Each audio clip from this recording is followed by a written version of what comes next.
দেখেন গাইস কি টাটকা নিমকি ভাজতেছে।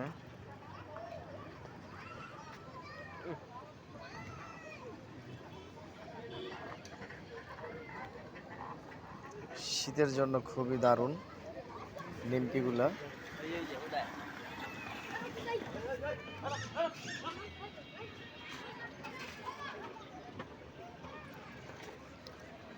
এটা অনেকে আমরা দেখেছি, ছোটকালে খাইছি। মিষ্টিগুলো খুবই সুন্দর, চিনির মিষ্টি। তারপরে দিকে গজা আছে, এটা হলো মিঠার গজা।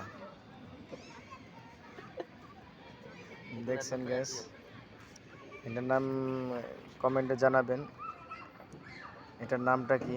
আমি জানি এটা চিনির মিষ্টি, আপনাদের ভাষায় কি বলে না বলে বলতে পারতেছি না।